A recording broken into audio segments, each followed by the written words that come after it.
আসসালামু আলাইকুম রহমতুল্লাহ। সবাই কেমন আছেন? আশা করি সবাই ভালো আছেন। আল্লাহর রহমতে আলহামদুলিল্লাহ আমিও ভালো আছি। এখন আমি আমার রুমও ঢুকতেছি। আর রুমও ঢুকার কারণ হইল গিয়ে আজকে আমার আমরা দুই ভাই এক জায়গায় মেস করি খাই।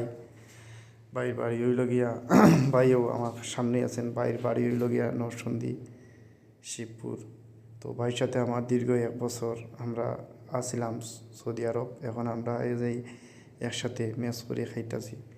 আর এই মাছগুলো আমার জীবনের প্রথমবার, আর জীবনের প্রথমবার দেখলাম, আর জীবনের প্রথমবারও খাইমু।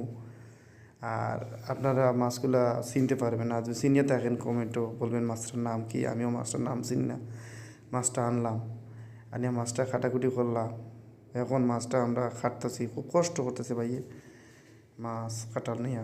আসলে প্রবাসন মাটিতে আপনারা আইবেন ভাই, দালালের খবরে পড়বেন না। আমার প্রথম রিকোয়েস্ট মেসেজ, দালালের খবরে আপনারা পড়বেন না। দালাল আপনারে বলতে পারে আপনার কফি শপে ভিসা দিব, আপনার অফিসে ভিসা দিব, আপনার দোকানও পাকালায় ভিসা দিব, অনেক কিছু আপনারা বলবো, বলার শেষ নাই। কিন্তু আপনারা একবার না 10বার ভাবি শুনিয়ে আইবেন। আর আলহামদুলিল্লাহ আল্লাহর রহমতে আমরাও ভালো আছি, ভালো রাখছেন আল্লাহ। আর দেখো মাছগুলা খাটিয়েছি খুব সুন্দর করে, মাছগুলা কাটিয়ে রাখা হয়েছে। আর মাছ তো ওইগুলোর নামও আপনারা জানেন, আমি তো এগুলো জানি না নাম। তো মাছগুলো আপনাদের সামনে মাছগুলা ভিডিওর মাধ্যমে ধরিয়া তুললাম। আপনারা ভিডিওতে কইয়া দিবা মাছগুলার নাম কি আর খাইতে কীরকম সুস্বাদু হইব ওটাও জানাইয়া দিবেন। আর প্রথমবার এই মাছটা খাইতেছি। মাছগুলো আনি না খাটার দুঃখে পাই, খাটার লাগে এই দোকানও যে যে সাইডেতে এই মাছ লইছিলাম বাইরে, তাই এই মাছগুলা দিয়া গেছিলাম দোকানও।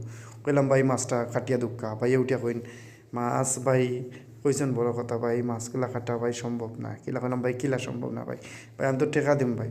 ওই টেকা তুমি কত দিবা? 500 টাকা 1000 টাকা দিলেও তোমার মাছ বাইরে থেকে কাটিয়ে দিত না ভাই। আপনি মাইরের মাছ আনছেন বাইরে, তাই আপনার রুমে গিয়ে কাটুক। হায় রে প্রবাসর জীবন, কষ্ট। আচ্ছা এখন রাইতে গেছে গিয়া আমরা আর ভাই, সময় গেছে গিয়া আমরা আর বৃহস্পতিবার আমরা মনে করেন আমরা আসছি ডিউটি থেকে আসার পরে আমাদের শুক্রবারে আমরা গাড়িতে যাই, গাড়িতে যাব, বাজার খরচ করবো, খাইবো।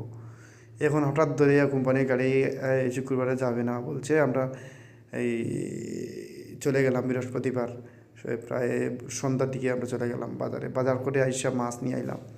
আর সময়ও